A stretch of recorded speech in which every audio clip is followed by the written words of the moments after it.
అభివృద్ధికి చిరునామాగా ఉండాల్సిన రాష్ట్రం వైకాపా పాలనలో గంజాయికి కేంద్రంగా మారింది. 15 ఏళ్ల ప్రాయం నుంచే యువతకు అలవాటుగా మారుతూ విద్యా సంస్థలను ముంచెత్తుతోంది.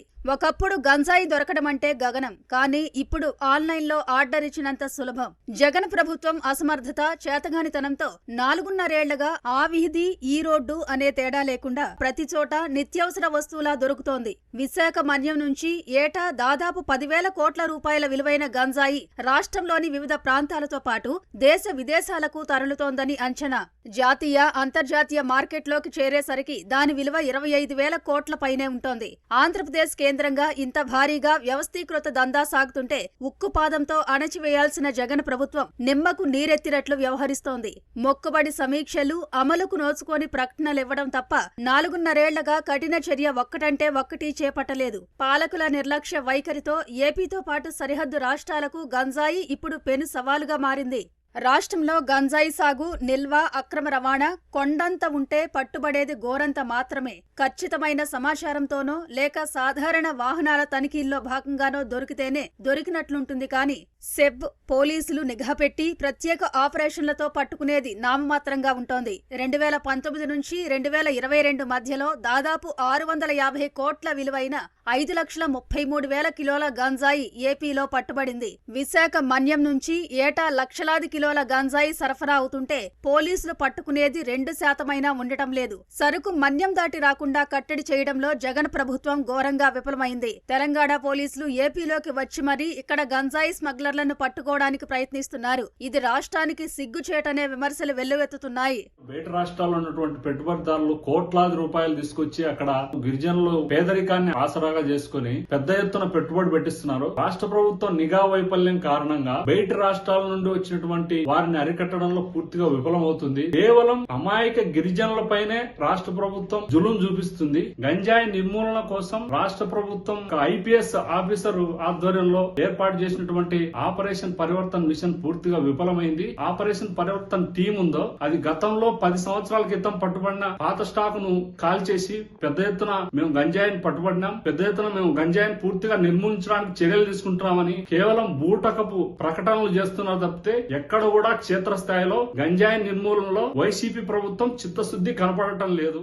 గంజాయి మాఫియా రాష్ట్రాన్ని కబళించేస్తుంటే జగన్ ప్రభుత్వం మాత్రం కొరియర్లపైనే కేసులు పెడుతూ సరిపెడుతోంది. దేశంలో ఎక్కడ గంజాయి పట్టుబడినా దాని మూలాలు అత్యధిక సందర్భాల్లో మన రాష్ట్రంలోనే ఉంటున్నాయి. ఈ నెట్వర్క్ ను ఛేదిస్తేనే మత్తు వ్యాప్తికి అడ్డుకట్టపడుతుంది. కానీ గత 4.5 ఏళ్లుగా ప్రభుత్వం అటువంటి ప్రయత్నాలేమీ చేయలేదు. గంజాయిని కట్టడి చేయాల్సిన సిఐడిలోని నార్కోటిక్స్ విభాగం చోద్యం చూస్తోంది.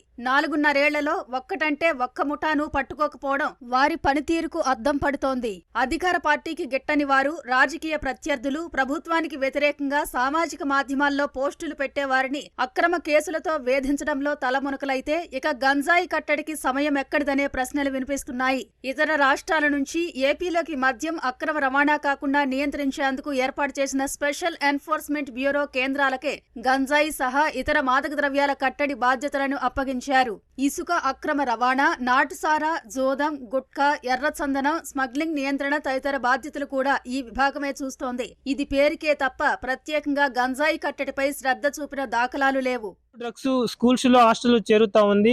వాటి మీద అధికారులు దృష్టి పెట్టడంలో విఫలమవుతా ఉంది. ప్రభుత్వం కూడా దానిలో దృష్టి పెట్టడం విఫలమవుతున్నటువంటి పరిస్థితి ఉంది. వాళ్ళకి సరి అయిన అవగాహన మీటింగులు గాని, సదస్సులు గాని నిర్వహించి డ్రగ్స్ కోసము చెప్పే పరిస్థితి ప్రభుత్వం లేదు. ఇటు అధికారులు కూడా ఆ చొరవ తీసుకునే పరిస్థితి ఎక్కడ కూడా కనిపించట్లేదు. డ్రగ్స్ నియంత్రణ మేము చేస్తామని చెప్పేసి రాష్ట్ర ప్రభుత్వం చాలా గొప్పలుగా చెప్తా ఉంది. కానీ ఈ రోజు విద్యార్థులు చదువుకున్నటువంటి ఆశ్రమాల్లోనే డ్రగ్స్ చేరుతున్నటువంటి పరిస్థితి ఉంది. గంజాయి చేరుతా ఉన్నటువంటి పరిస్థితి ఉంది. పాఠశాల, కళాశాల, విశ్వవిద్యాలయాల్లో అనేక విద్యా సంస్థలు ఈరోజు మత్తు ద్రవ్యాలకు, డ్రగ్స్ కు ఈరోజు అడ్డగా మారుతున్నటువంటి సందర్భాలు మనం ఈరోజు ఆంధ్రప్రదేశ్ రాష్ట్రంలో చూస్తున్నాం. విద్యార్థులందరూ ఈరోజు తప్పుదోవ పట్టి అనేక మంది బంగారు భవిష్యత్తును కోల్పోతున్నారు. గత 2 ఏళ్ల క్రితం పాడేలో ఉన్నటువంటి పాఠశాలలో కూడా మత్తు ద్రవ్యాలు తీసుకున్న వ్యక్తిని విద్యార్థులు వెలుగులోకి రావడం జరిగింది. అదే విధంగా విశాఖపట్నంలో ఉన్నటువంటి విశ్వవిద్యాలయంలో కూడా గతంలో డ్రగ్స్ కలకలం రేపడం జరిగింది. అయితే ఇటువంటి ఇంటి సంఘటనలు జరుగుతున్నప్పటికీ రాష్ట్ర ప్రభుత్వం ఇటువంటి చర్యలు నిర్వహించకపోవడం, విద్యార్థుల్లో అవగాహన కల్పించకపోవడం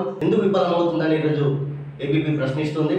గంజాయిని అరికట్టడం, స్మగ్లర్లను పట్టుకోవడంలో చేతులెత్తేసిన జగన్ సర్కార్ రాజకీయ ప్రత్యర్థులపై కక్ష సాధింపులకు ప్రతిపక్ష పార్టీల నాయకులు, కార్యకర్తలను వేధించేందుకు వారిపై అక్రమంగా గంజాయి కేసులను ప్రయోగిస్తోంది. మాజీ మంత్రి, వైకాపా ఎమ్మెల్యే బాలినేని శ్రీనివాసరెడ్డిపై విమర్శలు చేసినందుకు గాను ఒంగోలుకు చెందిన సుబ్బారావు గుప్తాపై గంజాయి కేసు బనాయించారు. స్థానిక సంస్థల ఎన్నికల్లో ప్రతిపక్ష పార్టీల నాయకులను పోటీ చేయనివ్వకుండా అడ్డుకునేందుకు పలువురిని మత్తు పదార్థాలకు సంబంధించిన కేసులు పెడతామని బెదిరించారు.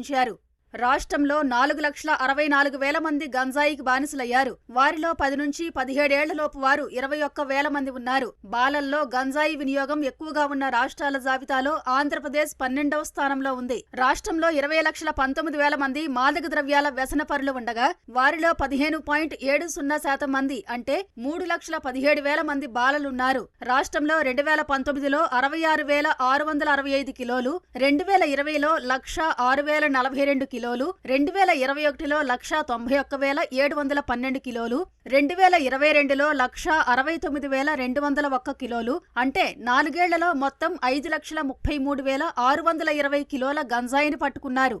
గంజాయి సహా అన్ని రకాల మాదక ద్రవ్యాల కట్టడి కోసం గతేడాది మే నెలలో తెలంగాణలో యాంటీ నార్కోటిక్స్ బ్యూరోని ప్రత్యేకంగా ఏర్పాటు చేశారు. కొద్ది నెలల్లోనే అది మంచి ఫలితాలు ఇచ్చింది. గోవా తదితర రాష్ట్రాలకు వెళ్లి ఆపరేషన్లు నిర్వహించి డ్రగ్స్ ముఠాల సూత్రధారులను అదుపులోకి తీసుకున్నారు. దీన్ని గ్రేహౌండ్స్, ఆక్టోపస్ తరహాలో ప్రత్యేక విభాగంగా తీర్చిదిద్దాలని ఇటీవల ఆ రాష్ట్ర ముఖ్యమంత్రి రేవంత్ రెడ్డి అధికారులను ఆదేశించారు. అదనపు డీజీపీ స్థాయి అధికారిని దానికి అధిపతిగా నియమించారు. ఏపీలోనూ గంజాయి కట్టడి కోసం ఇలాంటి ప్రత్యేక విభాగం ఏర్పాటు చేయాల్సిన అవసరం ఉంది.